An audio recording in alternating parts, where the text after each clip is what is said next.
আজকে কোনো তেলে ভাজা ছাড়া খুবই সহজে পানি দিয়ে আমি যে বান বানিয়েছি মাংস দিয়ে, খুবই মজা হয়েছিল। এটা খুবই হেলদি। তো এখানে যে আমি 4 কাপ ময়দা নিয়েছি। তো এখানে লবণ দিয়ে দিলাম, 2 চামচের মতো চিনি দিয়েছি। তো এখানে যে আমি 2 চা চামচের মতো ইস্ট দিয়েছি। তো এখানে গুঁড়া দুধ দিয়ে দিলাম 3 টেবিল চামচের মতো হবে। তো দিয়ে সব কিছু সুন্দর করে যে হাতে একটু মাখায় নিচ্ছি।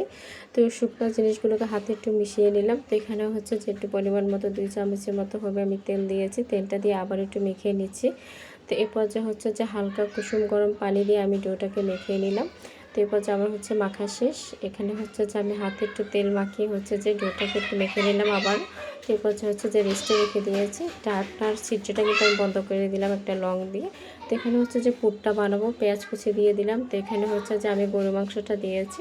আপনারা চাইলে যে কোনো মাংস কিন্তু এখানে দিতে পারেন। তো এখানে মাংসটা দিয়ে দিলাম, হলুদ মরিচ লবণ দিয়ে দিলাম, দিয়ে সুন্দর করে একটু মিশিয়ে নিচ্ছি। তো সুন্দর করে মিশিয়ে নিলাম কিন্তু এখানে। তো এখানে যে জিরা বাটা রসুন বাটা দিয়ে দিলাম। এখানে কিন্তু আমি আদা বাটাও দিয়েছি, দিয়ে সুন্দর করে মিশিয়ে এই পর্যায়ে রেখে দিলাম। তো ঢাকনাটা এই পর্যায়ে যে উঠিয়ে নিলাম। তো আবার যে এরপর সময় মিশিয়ে দিচ্ছে সুন্দর করে সব কিছু। তো এখানে যে একটু সয়া সস দিয়েছি। এটা কিন্তু অবশ্যই শুরুতে দিবেন, আমি যে শুরুতে দিতে ভুলে গিয়েছিলাম। তো এখানে যে আমি সবজি ভাজি দিয়েছি, টমেটো গাজর আর 2টা আলু দিয়েছি। এটা কিন্তু অপশনাল, আপনারা চাইলে কিন্তু আরও সবজি দিতে পারেন বা সবজি ছাড়াও কিন্তু করতে পারেন। তো এরপর যে আমি সুন্দর করে একটু মিশিয়ে নিলাম। সিদ্ধ হওয়ার জন্য অল্প একটু পানি দিয়েছি, দিয়ে আবারও যে পর্যায়ে ডেকে দিব। তো আমার যে হয়ে আসছে, আমি ঢাকনাটা উঠিয়ে নিচ্ছি। তো এরপর যে আবার সুন্দর করে একটু মিশিয়ে নিচ্ছি। তো এখানে যে আমি 1 চামচের মতো হবে গরম মশলা গুঁড়ি দিলাম। এখানে কাঁচামরিচ ধনেপাতা দিয়ে দিলাম, কয়েকটা ক্যাপসিকামটা চাইলে কিন্তু স্কিপ করতে পারেন, হাতের কাছে ছিল তাই আমি দিয়েছি, না দিলেও কিন্তু চলবে, কিন্তু দিলে টেস্টটা ভালো আসে। তো সুন্দর করে মিশিয়ে পর্যায়ে সাইডে রেখে দিচ্ছি। আমার কিন্তু রান্নাটা শেষ।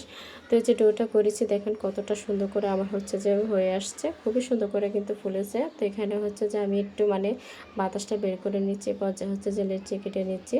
তো এখানে যে আমি 5টা মতো করে ফেলেছি। তো আমি যেভাবে করছি আসলে এটা দেখে আপনাদেরকে বুঝিয়ে নিতে হবে। ডোটা একটু বেশি করে নেওয়ার চেষ্টা করবেন। তো দেখতে পাচ্ছেন আমি কিভাবে করছি, আসলে এটা বলে দেওয়ার কিছু নেই, এটা দেখে বুঝে নিতে হবে। তো এখানে একটু পানি লাগাই নেবেন কিন্তু, তাহলে কিন্তু আপনার ডোটা সুন্দরভাবে লেগে যাবে। হাত দিয়ে একটু সমান করে দিচ্ছি। তো আমি এখানে প্রথমবার 7টা করেছি। আমার টোটাল এখানে 4 কাপ ময়দা দিয়ে 14টা হয়েছে। তো একটা ফ্রাই প্যানে যে আমি দিয়ে দিলাম। আমার এগুলো কিন্তু বেশ বড় ছিল, আমি 3টা করে দিচ্ছি। তো দেখতে পাচ্ছেন হাত দিয়ে যে আমি একটু পানি দিয়ে দিচ্ছি। চাইলে কিন্তু আপনারা ডুবো তেলেও আমি যে ডুবো তেলে ভাজবো না, এবার এমনিতেই বানিয়েছি। এভাবেই কিন্তু আমি প্রথম বানিয়েছি। তো দেখতে পাচ্ছেন 10 মিনিট পর আমি ঢাকনাটা খুলেছি, কতটা বড় হয়েছে। তো এই পর্যায়ে যে আমি একটু উল্টিয়ে দিচ্ছি। তো দেখতে পাচ্ছেন এটা কতটা সুন্দর হয়েছে, নিশ্চয় দেখে বুঝে নিয়েছেন। তো আমি যে তো সব কি উল্টিয়ে আমি যে আবার একটু ডেকে দিলাম। তো আমার দেখতে পাচ্ছেন হয়ে আসছে, আমি কিন্তু উঠিয়ে নিলাম। তো দেখতে পাচ্ছেন খুবই সহজে কিন্তু আমি বানিয়ে নিলাম। তো আশা করি এই সিম্পল রেসিপিটা ভালো লেগেছে, কতটা পারফেক্ট হয়েছে নিশ্চয় দেখে বুঝতে পারছেন। একটু দেখতেই সুন্দর না, খেতে ভীষণ মজা হয়েছিল। তো আশা করি আজকের রেসিপিটা ভালো লেগেছে। আল্লাহ হাফিজ, আসসালামু আলাইকুম, সবাই ভালো থাকবেন।